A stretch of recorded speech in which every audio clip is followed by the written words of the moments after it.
ونعوذ بالله من شرور أنفسنا ومن سيئات أعمالنا من يهده الله فلا مضل له ومن يضلله فلا هادي له وأشهد أن لا إله إلا الله وحده لا شريك له وأشهد أن محمدا عبده ورسوله يا أيها الذين آمنوا اتقوا الله حق تقاته ولا تموتن إلا وأنتم مسلمون يا أيها الناس اتقوا ربكم الذي خلقكم من نفس واحدة وخلق منها زوجها وبث منهما رجالا كثيرا ونساء واتقوا الله الذي تساءلون به والأرحام إن الله كان عليكم رقيبا يا أيها الذين آمنوا اتقوا الله وقولوا قولا سديدا يصلح لكم أعمالكم ويغفر لكم ذنوبكم ومن يطع الله ورسوله فقد فاز فوزا عظيما أما بعد فإن خير الحديث كتاب الله وخير الهدي هدي محمد صلى الله عليه وسلم وشر الأمور محدثاتها وكل محدثة بدعة وكل بدعة ضلالة وكل ضلالة في النار أعوذ بالله السميع العليم من الشيطان الرجيم بسم الله الرحمن الرحيم والذين يكنزون الذهب والفضة ولا ينفقونها في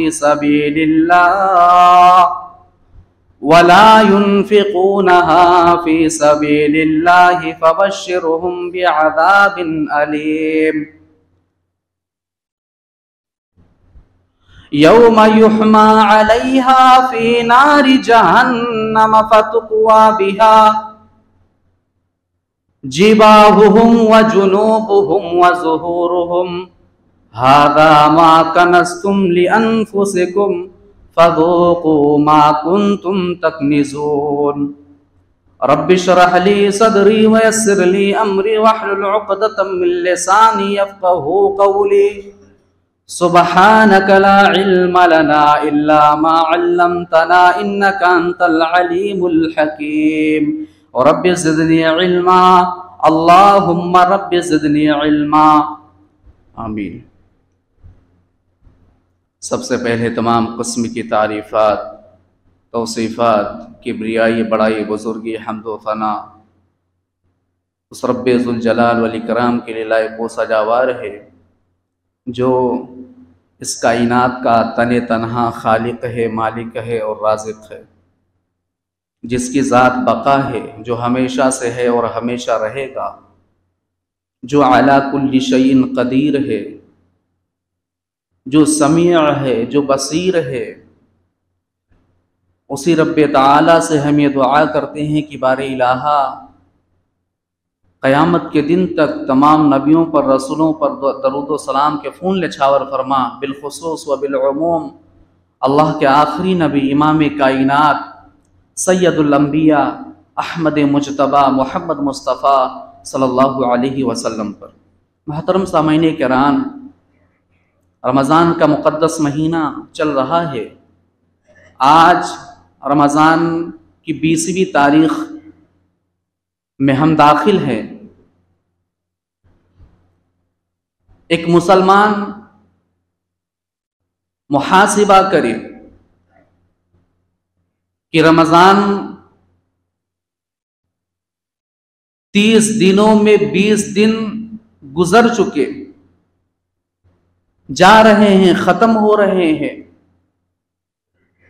ہم نے 20 دنوں کے اندر کیا کیا؟ ہم نے کیا کھویا، کیا پایا؟ رمضان کا مہینہ نیکیوں کا سیل لگا دیا گیا ہے۔ فلاں نیکی کرو، فلاں عمل کرو، یہ ثواب، یہ نیکی، اس کا دوگنا اجر دیا جائے گا۔ مگر افسوس کی بات تو یہ ہے کہ ہم مسلمانوں نے نیکیوں کے سیل کو چھوڑ کر کے دنیاوی معاملے میں آگے بڑھ کر کے شاپنگ کے اندر جو سیل ہے، جو چیزیں ہیں، وہ چیزیں ہم کر رہے ہیں۔ ہم نے رمضان کے مہینے کو کھانے کا مہینہ بنا لیا۔ ہم نے رمضان کے مہینے کو رات بھر جاگ کر کے، فالتو ٹائم پاس کر کے، فضول باتیں کر کے، اس طریقے سے ہم نے 20 دن گزار دیے۔ ہم نے رمضان کے مہینے کو شاپنگ کا مہینہ بنا لیا۔ ہم نے رمضان کے مقصد کو الٹ پلٹ کر کے رکھ دیا۔ ضرورت اس بات کی ہے کہ ہم ایک ایسے عاشرے کے اندر داخل ہو رہے ہیں جس عاشرے کے اندر امی عائشہ بیان کرتی ہیں کہ پیارے نبی صلی اللہ علیہ وسلم کمر کس لیا کرتے تھے۔ اللہ کے نبی ایکٹیو ہو جایا کرتے تھے، کمر کس لیا کرتے تھے، خود جاگتے تھے، اپنے گھر والوں کو جگاتے تھے۔ کیا رات میں جاگ کر کے اللہ کے نبی کھاتے تھے، پیتے تھے، باتیں کیا کرتے تھے؟ نہیں، اللہ کے نبی پیارے پیغمبر اللہ کے حضور کھڑے ہو کر کے ذکر کیا کرتے تھے، اللہ کا، اللہ کی عبادت کیا کرتے تھے۔ یہ آخری عشرے کے اندر نبی کائنات صلی اللہ علیہ وسلم کا عمل ہوا کرتا تھا۔ ایک بات میں بتاؤں آپ کو، بڑی عجیب و غریب حدیث ہے، اللہ کے قسم پڑھتے ہوئے رونا آ جاتا ہے۔ صحیح بخاری کی حدیث ہے، حضرت عبد الرحمن بن عوف کے بیٹے ابراہیم بیان کرتے ہیں کہ ایک مرتبہ میرے ابا جان عبد الرحمن بن عوف روزہ رکھے ہوئے تھے۔ شام کا وقت آیا، جب افطاری کرنے کے لیے دسترخوان پر حضرت عبد الرحمن بن عوف تشریف لے گئے، ان کے سامنے کھانا رکھا گیا، سامان لایا گیا کھانے کا، تو حضرت عبد الرحمن بن عوف نے اپنے احد کے ساتھیوں کو، شہیدوں کو یاد کیا، کہا مجھے مصعب بن عمیر کی لاش یاد آتی ہے کہ احد کے میدان میں مصعب بن عمیر شہید کر دیے گئے تھے۔ یہ وہ صحابی ہیں جو مال و دولت ان کے پاس کوئی کمی نہیں تھی، مگر ایمان لانے کے بعد جب شہید کر دیے گئے۔ عبد الرحمن بن عوف کہتے ہیں کہ مجھے مصعب کی یاد آ رہی ہے کہ مصعب کو کفنایا جا رہا تھا، مصعب کی مالیت میں صرف ایک چادر بچی تھی، اس چادر کو مصعب کے اوپر رکھا گیا، پیر ننگے ہو جایا کرتے تھے، جب پیروں کے پاس لایا جاتا سر ننگا ہو جایا کرتا تھا۔ مصعب بن عمیر مجھ سے بہتر تھے، مجھ سے افضل تھے۔ پھر عبد الرحمن بن عوف نے اللہ کے نبی کے چچا حضرت حمزہ بن عبد المطلب کو یاد کیا کہ احد کے میدان میں حمزہ کی لاش پڑی ہوئی تھی، حضرت حمزہ شہید کر دیے گئے تھے، وہ بھی مجھ سے بہتر تھے۔ حضرت عبد الرحمن بن عوف کھانے کی نعمتیں رکھی ہوئی ہیں، کہنے لگے کہ ان لوگوں کے بعد اللہ رب العالمین نے ہم لوگوں کو فراوانی عطا کی، ہمیں اللہ رب العالمین نے بہت ساری نعمتوں سے مالا مال کیا۔ مجھے ڈر اس بات کا ہے کہ کہیں اللہ رب العالمین ہماری نیکیوں کا ثواب اسی دنیا کے اندر تو نہیں دے رہا ہے، کہیں اللہ رب العالمین ہماری نیکیوں کا اجر پہلے دنیا کے اندر ہمیں دے رہا ہے نعمتوں کی شکل میں. اور یہ کہنے کے بعد حضرت عبد الرحمن رونے لگے, آنکھوں سے آنسو نکلنے لگے, اور اتنا روئے کہ انہوں نے کھانا بھی نہیں کھایا, چھوڑ دیا ایسے ہی. حضرت عبد الرحمن بن عوف کی یہ حدیث کا یہ واقعہ آپ کے سامنے, اپنے دل پر ہاتھ رکھ کر کے بتاؤ میرے بھائیو, آج ہمارا کیا معاملہ ہے؟ آج ہم کیا کر رہے ہیں؟ تقوی اور پرہیزگاری کی مثال اور آخرت کے دن کے بارے میں اس طریقے سے سوچنا, یہ صحابی رسول نعمتیں سامنے رکھی ہوئی ہے, کھانے کا سامان رکھا ہوا ہے, مگر کہہ رہے ہیں کہ مجھے ڈر اس بات کا ہے کہ کہیں میری نیکیوں کا اجر, میری نیکیوں کا ثواب اس دنیا کے اندر پہلے تو نہیں دیا جا رہا ہے. اللہ اکبر. آج ہمارا کیا معاملہ ہے میرے بھائیو؟ ذرا اپنا محاسبہ کرو, دیکھو آج ہم کیا کر رہے ہیں. ہم نے سب کچھ چھوڑ دیا, ہم نے دین کے سارے اصول کو ایک کنارے رکھ دیا, ہم نے دین کو اپنے منمانی عمل کرنا شروع کر دیا. یہ ہمارا کام ہے. 10 دن بچے ہوئے ہیں, گزارش یہ ہے کہ ان 10 دنوں کو غنیمت سمجھو اور بہترین طریقے سے نیکیوں میں گزارنے کی کوشش کرو. اللہ رب العالمین ہم تمام لوگوں کو عمل کی توفیق دے. اس خطبہ جمعہ کا 2 پہلو ہے, 2 عنوان ہے. ایک عنوان زکوٰۃ کے اوپر ہے, ایک عنوان لیلۃ القدر کی فضیلت کے اوپر ہے. سب سے پہلے ہم زکوٰۃ کے تعلق سے کچھ باتیں آپ کے سامنے رکھنا چاہتے ہیں. زکوٰۃ کے 2 معنی ہیں.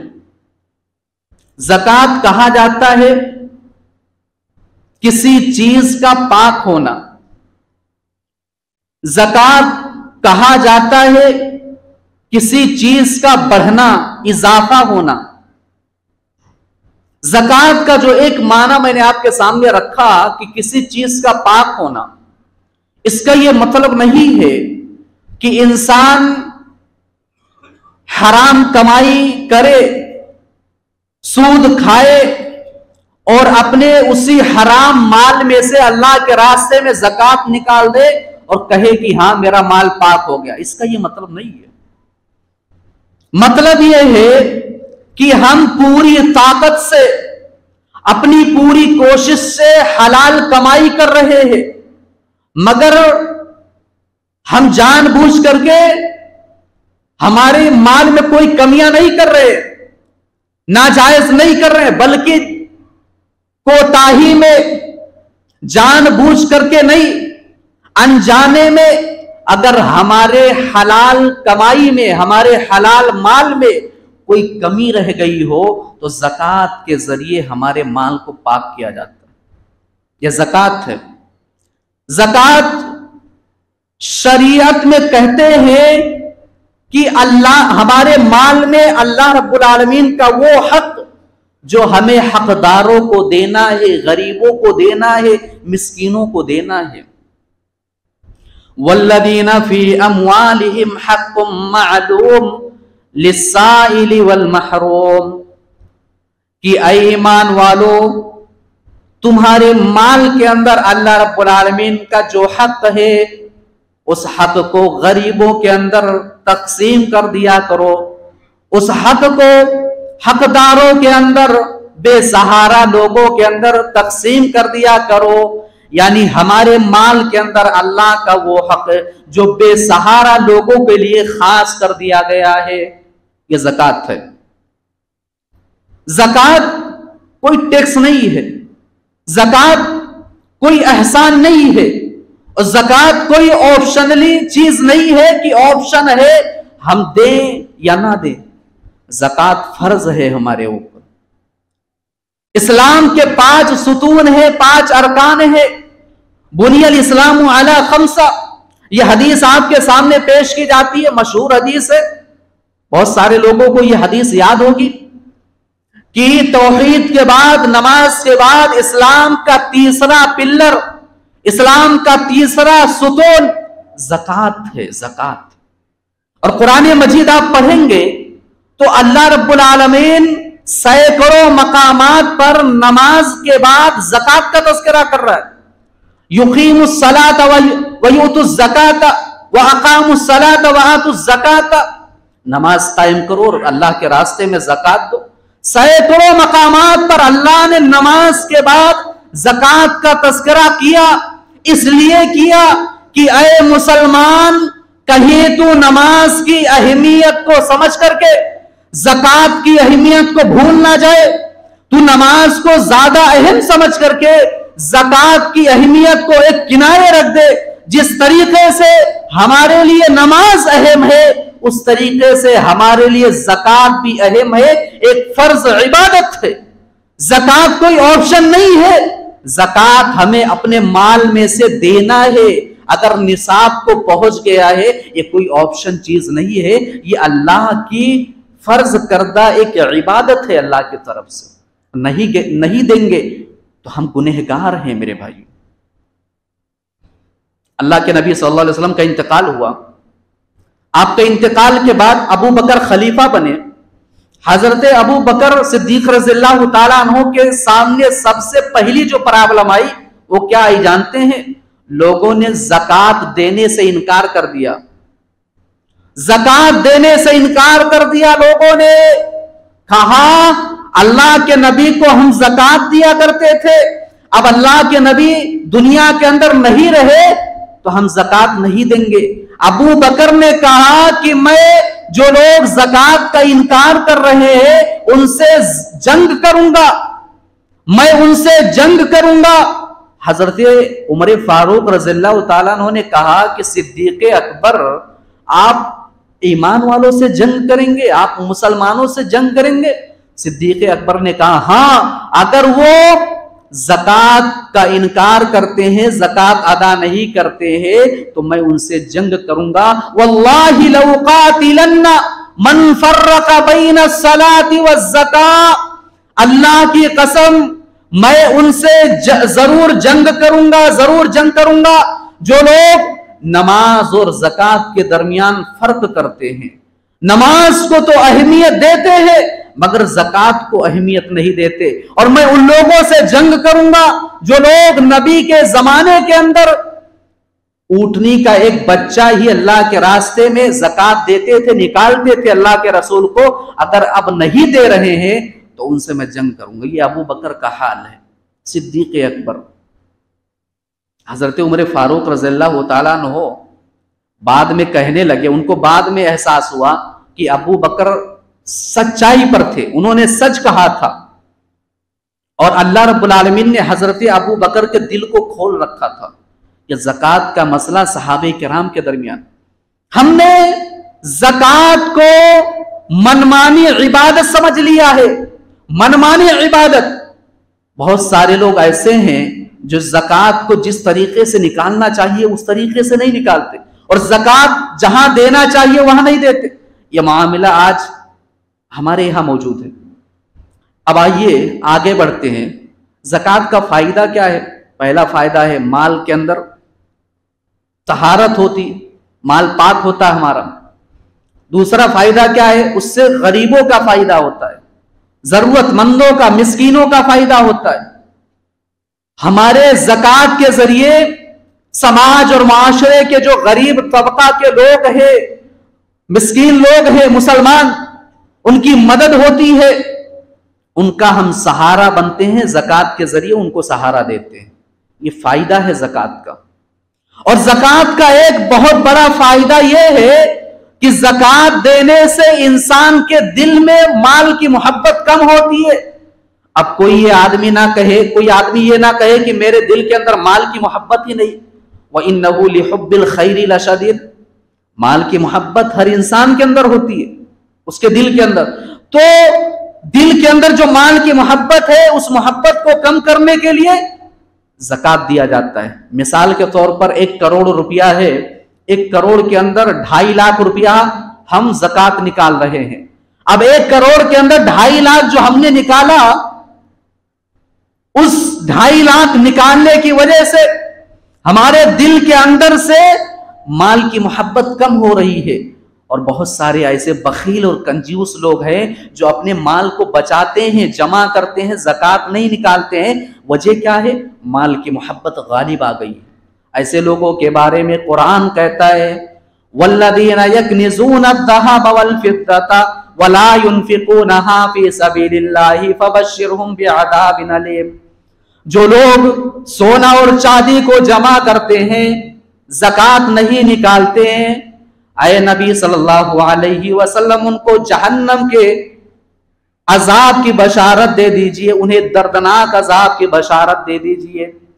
یوم یحمى علیہا فی نار جہنم فتکوی بہا جباہہم وجنوبہم وظہورہم، کہ کل قیامت کے دن جو لوگ اپنے سونے اور چاندی کو جمع کرتے ہیں اور زکوٰۃ نہیں نکالتے ہیں، ان کا سونا اور چاندی، ان کا مال اللہ رب العالمین جہنم کے آگ میں تپائے گا اور ان کے پیشانیوں پہ داغا جائے گا، ان کے پہلوؤں پر داغا جائے گا، وظہورہم، اور ان کے پیٹھ پر داغا جائے گا۔ ھذا ما کنزتم لانفسکم، کہا جائے گا عذاب کا مزہ چکھو، یہ وہ مال ہے جو دنیا کے اندر تم جمع کیا کرتے تھے، یہ وہ سونا اور چاندی ہے جو دنیا کے اندر تم اکٹھا کیا کرتے تھے، زکوٰۃ نہیں نکالا کرتے تھے۔ اے انسان، جس مال کی محبت میں پڑ کر کے تو دنیا کے اندر اس کو جمع کر رہا ہے، کل قیامت کے دن یہی مال تیرے سامنے عذاب کی شکل میں پیش کیا جائے گا۔ اللہ اکبر۔ اور پیشانی پہ، پہلو پہ، پیٹھ پہ کیوں داغا جائے گا؟ علماء لکھتے ہیں کہ زکوٰۃ وصولنے والا جب زکوٰۃ وصولتا ہے تو جو زکوٰۃ نہیں دیتے ہیں ان کے پیشانی پر بل آتا ہے، انہیں تکلیف ہوتی ہے، ان کے پیشانی پر وہ تکلیف نظر آتی ہے، ان کے پیشانی پر بل آتا ہے، اسی لیے ان کے پیشانی پر داغا جائے گا۔ اور وہ اپنے آپ کو جب پھیر کر کے جاتے ہیں تو ان کا پہلو سب سے پہلے نظر آتا ہے، ان کے پہلو پر داغا جائے گا۔ اور جب وہ مڑ کر کے جانے لگتے ہیں تو ان کا پیٹھ سامنے نظر آتا ہے۔ جب وہ زکوٰۃ کی نفرت میں ہو کر کے پیٹھ پھیر کر کے بھاگتے ہیں تو ان کا پیٹھ نظر آتا ہے، دکھتا ہے، پیٹھ پر داغا جائے گا۔ یہ عذاب کل قیامت کے دن دیا گیا۔ حدیث کے اندر بھی دیکھ لیتے ہیں، اللہ کے نبی صلی اللہ علیہ وسلم نے فرمایا کہ کل قیامت کے دن جو مال انسان جمع کرتا ہے، زکوٰۃ نہیں نکالتا ہے، وہ مال اس کا ایک گنجے سانپ کی شکل میں بن کر کے آئے گی، گنجا سانپ بن کر کے۔ علماء لکھتے ہیں کہ سانپوں کی بہت ساری ویرائٹی اور کوالٹی ہوتی ہے، یہ جو گنجا سانپ ہے یہ بڑا زہریلا ہوتا ہے۔ کل قیامت کے دن انسان کا مال گنجے سانپ کی شکل میں بن کر کے آئے گی اور اس کے بعد انسان کے گردن میں لپٹ جائے گی، انسان کے گردن کو لپیٹ لے گی اور وہ اپنے جبڑوں کے اندر انسان کو دبا لے گی۔ اس طریقے سے عذاب دیا جائے گا، کہا جائے گا انا مالک انا کنزک، میں تیرا مال ہوں، میں تیرا مال ہوں جو تو جمع کرتا تھا دنیا کے اندر، اکٹھا کیا کرتا۔ یہ زکوٰۃ نہ دینے والوں کا انجام ہے میرے بھائیوں اور مالداروں۔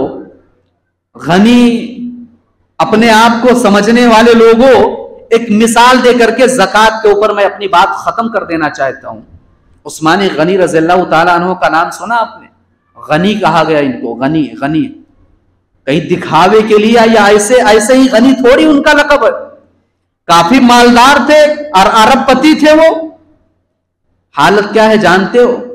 اللہ کے نبی صلی اللہ علیہ وسلم اعلان کر رہے ہیں، اے لوگوں ضرورت ہے تمہارے مال کی، میں یہاں زکوٰۃ کی بات نہیں کر رہا ہوں، صدقے کی بات کر رہا ہوں۔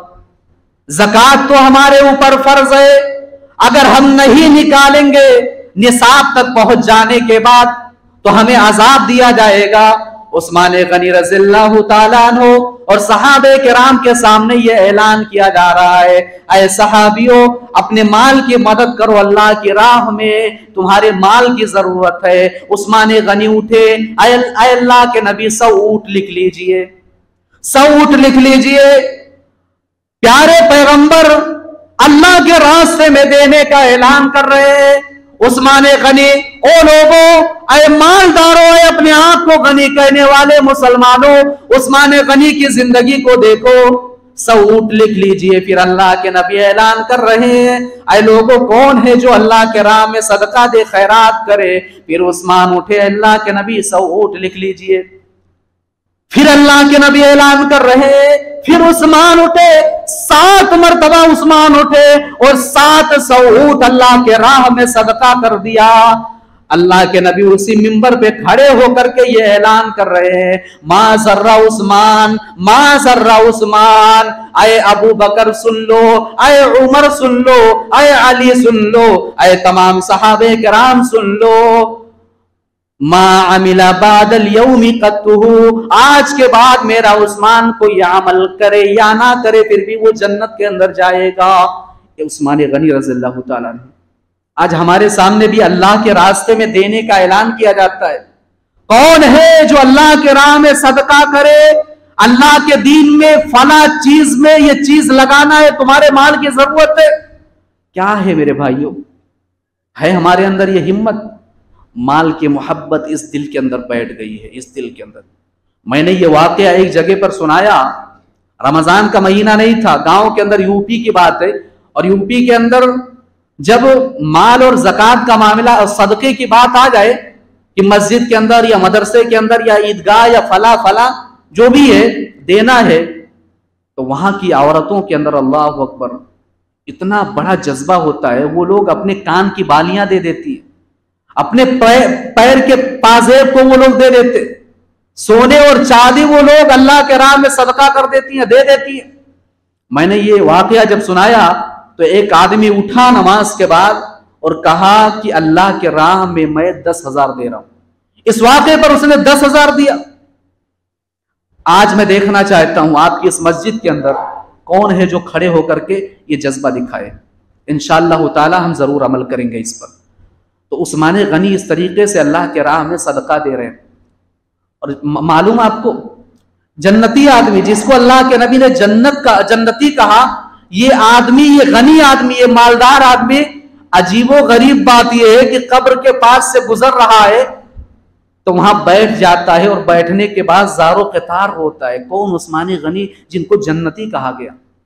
قبر کے پاس بیٹھ جاتے تھے اور زار و قطار روتے تھے، اتنا روتے تھے کہ زمین تر ہو جایا کرتی تھی جس جگہ وہ بیٹھا ہوا کرتے تھے۔ یہ عثمان غنی کا حال تھا۔ اے لوگوں، آج ہم کہاں جا رہے ہیں، کس راستے پر جا رہے ہیں؟ قبر کے پاس گزرتے ہوئے آدمی باتیں کر رہا ہے، گناہ کے کام کر رہا ہے۔ آج ہمارا دل کتنا سخت ہو گیا ہے۔ ضرورت اس بات کی ہے، اپنے مال کو اگر نصاب تک پہنچ گیا ہے تو علماء سے ملو، میرا یہ مسئلہ ہے، میں کیا کروں؟ اور آپ زکوٰۃ نکالو، اللہ کے راہ میں دو، جہاں دینا چاہیے ضرورت مندوں کو۔ اللہ رب العالمین ہم تمام لوگوں کو اس کی توفیق دے۔ اس کے بعد لیلۃ القدر کی فضیلت ہم آپ کے سامنے مختصر طور پر رکھنا چاہتے ہیں۔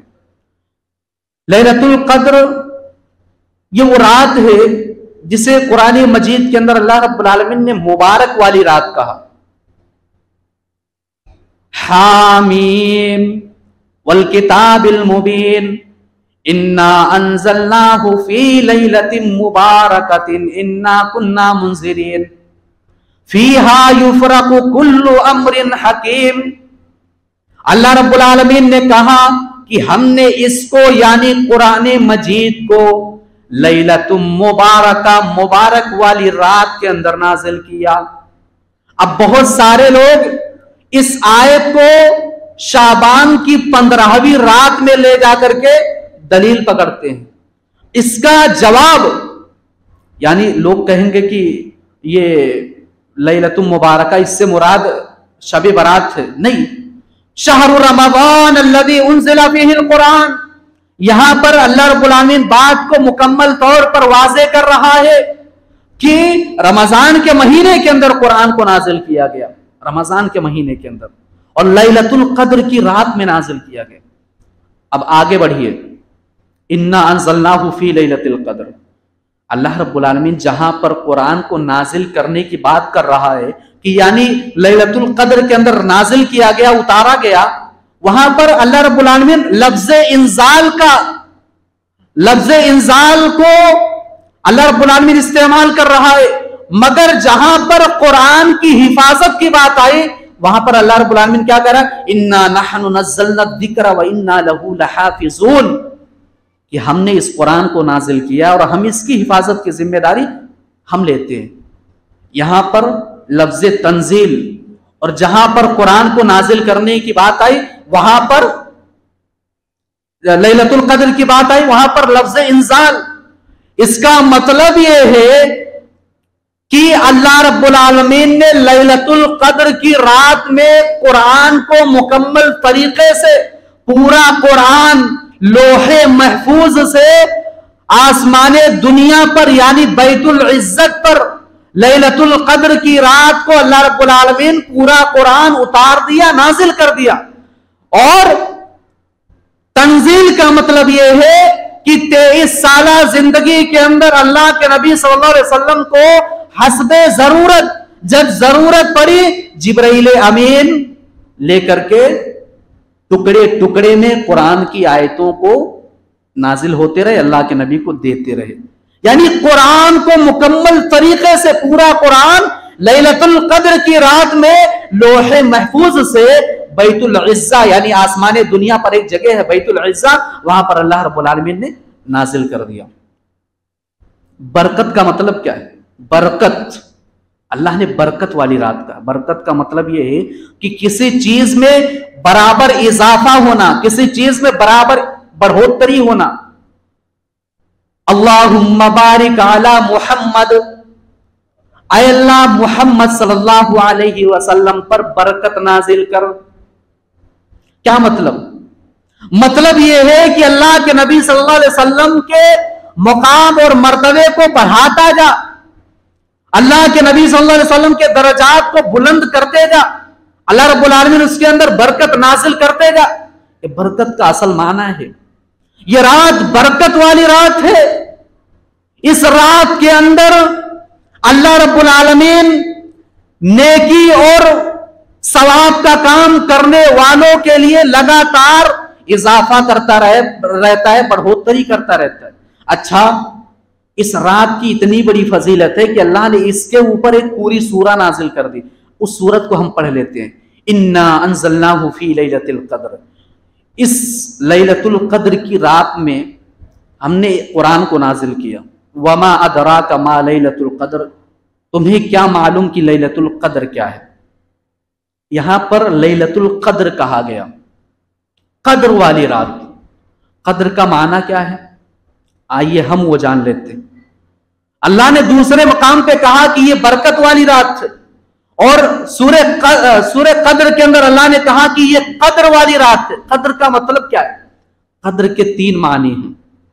پہلا معنی یہ ہے مقام اور مرتبے والی رات، لیلۃ القدر مقام اور مرتبے والی رات۔ اس رات کا جو مقام ہے، جو مرتبہ ہے، جو منزلت ہے، جو قدر ہے، وہ کسی اور رات کو عطا نہیں کی گئی۔ یہ مرتبے والی رات ہے۔ سال میں کتنی راتیں ہم دیکھتے ہیں، مگر رمضان المبارک کے مہینے کے اندر بھی راتیں آتی ہے، مگر لیلۃ القدر کی رات یہ وہ رات ہے جس کا مقام، جس کا مرتبہ سب سے اعلیٰ اور سب سے بلند ہے۔ قدر والی رات ہے، منزلت والی رات ہے، مرتبے والی رات ہے۔ دوسرا معنی کیا ہے؟ دوسرا معنی یہ ہے کہ تنگی کے معنی میں، قدر کا دوسرا معنی تنگی کے معنی میں۔ تنگی کا معنی کیا ہے؟ تنگی کا مطلب کیا؟ مطلب یہ ہے کہ اس رات روئے زمین پر اللہ کے فرشتے اتنی تعداد میں نازل ہوتے ہیں کہ یہ زمین تنگ ہو جاتی ہے، یہ زمین کم پڑ جاتی ہے۔ اللہ کے فرشتے جبرائیل امین کی معیت میں، سرداری میں زمین کے اندر اتنی تعداد میں نازل ہو جاتے ہیں کہ پوری زمین تنگ پڑ جاتی ہے۔ اب یہاں پر رک کر کے میں کچھ باتیں کرنا چاہتا ہوں۔ ذرا جو لوگ اس رات کے اندر ٹائم پاس کرتے ہیں، باتیں کرتے ہیں، خرافاتیں کرتے ہیں، گناہ کے کام کرتے ہیں، اپنے وقت کو ضائع کرتے ہیں، ان لوگوں سے جا کر کے پوچھو اے قدر والی رات کی قدر نہ کرنے والے لوگوں، اے لیلۃ القدر میں ٹائم پاس کرنے والے لوگوں، اللہ کے فرشتے نازل ہو رہے ہیں، پوری زمین تنگ پڑ گئی ہے اس رات میں، اور اس رات میں اگر تم اللہ کی نافرمانی کا کوئی کام کر رہے ہو، اے لوگوں سنو، اگر یہ فرشتہ جا کر کے اللہ کے یہاں شکایت کرے، اللہ تیرے کچھ بندے مسجد کے اندر بیٹھ کر کے قرآن کی تلاوت کر رہے تھے، ذکر کر رہے تھے، تیری عبادت کر رہے تھے، اذکار کر رہے تھے، تیرے سامنے ہاتھ اٹھا کر کے دعا کر رہے تھے، اے اللہ اسی مسجد کے اندر بیٹھ کر کے کچھ لوگ، بدبخت لوگ، اے اللہ تیری نافرمانیاں کر رہے تھے، ٹائم پاس کر رہے تھے، باتیں کر رہے تھے، فضول کام کر رہے تھے، وہ فرشتے اللہ کے سامنے جا کر کے شکایت کر دے، اے لوگوں کیا ہوگا ہمارا؟ کبھی آپ نے سوچا ہے؟ لوگ کیا کہتے ہیں کہ اس رات کے اندر کھانا بنایا جاتا ہے، اس رات کے اندر فلاں چیز کا انتظام، چائے بنتا ہے، اس رات کے اندر بسکٹ ملتا ہے۔ ارے اللہ کے بندو، اس رات کے اندر تم نے سب کچھ گنوا دیا کہ ہم یہ کرتے ہیں، قرآن کی تلاوت تو کب کرتا ہے؟ اللہ کی عبادت اور نفلی نمازیں کب پڑھتا ہے تو؟ ساری چیزیں اللہ کے فرشتے نازل ہوتے ہیں، یہ زمین تنگ ہو جاتی ہے۔ قدر کا دوسرا معنی۔ تیسرا معنی فیصلے والی رات، اندازے والی رات۔ اس رات میں اللہ رب العالمین فیصلہ کرتا ہے، فیہا یفرق کل امر حکیم۔ اس رات اللہ رب العالمین فرشتوں کو حکم دے دیتا ہے کہ پورا سال کس آدمی کے ساتھ، کس بندے کے ساتھ کیا کیا جائے گا۔ یعنی لیلۃ القدر کی رات میں ہمارے موت کا اللہ رب العالمین اعلان کر دیتا ہے کہ فلاں بندہ رمضان یعنی لیلۃ القدر جو آنے والا سال ہے، اس سال سے پہلے مر جائے گا، اس کی موت آ جائے گی۔ ہمارے موت کا وارنٹ اللہ رب العالمین نکال دیتا ہے، جاری کر دیتا ہے۔ اے لوگوں، ہمارے موت کا اللہ رب العالمین اعلان کر چکا، فرشتوں کو دے چکا کہ فرشتے فلاں بندہ فلاں ٹائم پہ مرے گا۔